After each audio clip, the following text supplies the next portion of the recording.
लोगोफोर दिनै आं नोंथांमोननि गेजेराव गोदान भिडिअ लानानै फैलायबाय। बे भिडिअआनो जाहैबाय गावनि मबाइल फनजों इन्स्टाग्राम एकाउन्टखौ माबोरै बानायो। दा नोंथाङा इन्स्टाग्राम एकाउन्ट बानायनो थाखाय नोंथाङा प्ले स्ट'रनिफ्राय इन्स्टाग्राम एप्सखौ डाउनलड खालामाखैब्ला डाउनलड खालामनानै लादो। दा डाउनलड खालामनानै लाखानायब्ला नोंथाङा दानि गोदान भार्जनखौ आपडेट खालामनानै लाबानो जाबाय। दा आंना अलरेडि डाउनलड खालामनानै लाखानाय। दा आङो गोदान इन्स्टाग्राम आइडि खुलिनो थाखाय आंनि इन्स्टाग्राम एप्सखौ अपेन खालामबाय। दा अपेन खालामनाय लोगो लोगो नोंथांमोना बेबायदि अपसन नुनो मोनगोन। दा नोंथाङा नैबे गाहायनि अपसनाव क्लिक खालामनानै होबानो जाबाय क्रिएट निउ एकाउन्टआव। दा आं बेयाव क्लिक खालामबाय। क्लिक खालामनाय लोगो लोगो नोंथाङा बेबायदि मोननै अपसन नुनो मोनगोन। मोनसेया जाहैबाय नोंथांनि मबाइल नाम्बारजोंबो नोंथाङा आइडि खुलिनो हागोन आरो नोंथाङा जिमेल आइडिजोंबो खुलिनो हागोन। दा नोंथाङा माबे मोनसेजों खुलिनो? नोंथाङा जुदि मबाइल नाम्बारजों खुलियोब्ला नोंथांनि मबाइल नाम्बाराव अटिपि थांगोन आरो नोंथाङा जिमेल आइडिजों खुलियोब्ला नोंथांनि जिमेल आइडियाव अटिपि थांगोन। दा आङो जिमेल आइडिजों खुलिनोसै। दा आङो जिमेल आइडिखौ सेलेक्ट खालामबाय। जिमेल आइडियाव आङो क्लिक खालामना होबाय। दा बेयाव आङो आंनि जिमेल आइडिखौ होनानै लाबाय। बिनि उनाव आङो दा नेक्स्टआव होनोसै। नेक्स्टआव होनाय लोगो लोगो दा आंना नै बेबायदि अपसन नुनो मोनबाय कनफार्मेसन कड। दा आंना मोनसे कड थांबाय जानांगौ आंनि जिमेल आइडियाव। दा आं बेखौ चेक खालामनानै नायनोसै। दा आङो आंनि जिमेल आइडिखौ अपेन खालामनानै चेक खालामसै फैदोंना फैयाखै कडआ। नै दा आंना फैनानै दंफैयो। दा आं बेखौ साबमिट खालामनोसै। इन्स्टाग्राम कड नोंथांमोना बेयाव नुनो मोनदों। आं दा बेखौ कपि पेस्ट होनोसै। बेखौ कपि खालामनानै लानोसै आङो। बिनि उनाव आङो नैबाहाय पेस्ट खालामनानै होनोसै। दा आं बेखौ नेक्स्टआव होफिननोसै। नैबे नेक्स्ट अपसनाव क्लिक खालामबाय आङो। दा नेक्स्टआव होनाय लोगो लोगो नैबेयाव नोंथांमोना बेबायदि अपसन नुनो मोनगोन क्रिएट ए पासवार्ड। नोंथाङा बेयाव नोंथांनि पासवार्डखौ होनानै लाबानो जाबाय। नोंथाङा गोसोआव थानाय पासवार्ड होनानै लाबानो जाबाय। नङाबा नोंथाङा उनावहाय बावनो हागौ। दा आङो बेयाव आंनि मोनसे गोरलै पासवार्ड होनानै लानोसै आङो बेयाव। दा पासवार्ड होखांनायनि उनाव आङो नैबे नेक्स्ट अपसनाव क्लिक खालामनोसै।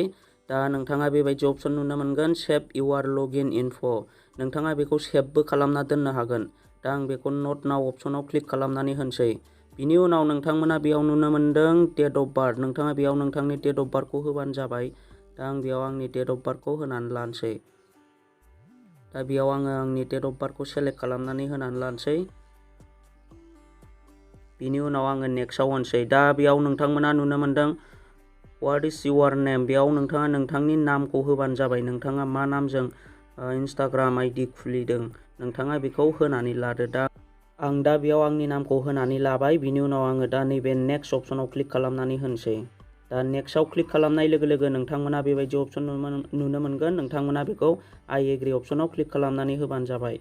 दा आइ एग्रियाव क्लिक खालामनानै होनाय लोगो लोगो नैबेयाव नोंथाङा एड ए प्रफाइल पिकचार नोंथाङा बेयाव नोंथांनि प्रफाइल पिकचारखौ दोनबानो जाबाय। दा आं बेयाव आंनि प्रफाइल पिकचारखौ होनानै लानोसै। जिखुनु मोनसे प्रफाइल पिकचार दोननानै लानोसै आङो।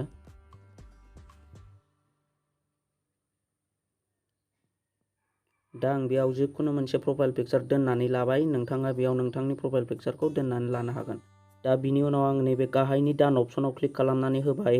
दा आंना प्रफाइल पिकचारा सेभ जानानै थाबाय लोगोफोर। नोंथांमोना बेयाव नुनो मोनदों। दा नै आंना इन्स्टाग्राम आइडिया अपेन जाबाय। गोदान इन्स्टाग्राम आइडिया आंना दा रेडि जाबाय लोगोफोर। दा आं बेखौ नैबे नेक्स्ट अपसनाव क्लिक खालामनानै होनोसै। दा नेक्स्टआव होनाय लोगो लोगो नोंथाङा बेबायदि अपसन नुनो मोनगोन। नोंथाङा नैबे गोजौनि येल' अपसनाव क्लिक खालामनानै होबानो जाबाय। दा नोंथाङा गेट फेसबुक साजेक्सन नोंथाङा बेखौबो नांलाया बेखौबो स्किपआव होनानै लाबानो जाबाय। दा आं बेखौबो स्किपआव होनानै लाबाय। दा नोंथाङा नै बेयाव नोंथांनि प्रफाइल पिकचार आरो नोंथांनि नाम नुनो मोनगोन। नोंथाङा बेखौ नैबे स्किप अपसनाव क्लिक खालामनानै होबानो जाबाय। दा नैबे फल' 5 इउजार नोंथाङा बेयाव जिखुनु साबा मानसिफोरखौ फल' खालामनानै नैबे नेक्स्टआव होबानो जाबाय। दा नोंथाङा सोर सोरखौ फल' खालामनो सानदों नोंथाङा फल' खालामनानै लाबानो जाबाय। दा आं बेयाव नेक्स्टआव होबाय। नेक्स्टआव होनाय लोगो लोगोनो आंना इन्स्टाग्राम आइडिया रेडि जाबाय लोगोफोर। गोदान इन्स्टाग्राम आइडिया आंना क्रिएट जाबाय। दा नोंथांमोनाबो जायफोर इन्स्टाग्राम आइडि खुलिनो सानदों बेबायदिनो खुलिनानै लाबानो जाबाय। दा गोसोबा नोंथाङा बेयाव नोंथांनि प्रफाइल पिकचाराव क्लिक खालामनानै नोंथाङा नोंथांनि पिकचारखौ चेन्ज खालामनानै लानो हागोन। दा आंना रेडि जाबाय। नोंथाङाबो जायफोर इन्स्टाग्राम आइडि खुलिनो सानदों बेबायदिनो खुलिनानै लाबानो जाबाय। दा आं भिडिअखौ बारा गोबाव खालामला। दिनैनि भिडिअआ बेखिनियानोसै लोगोफोर।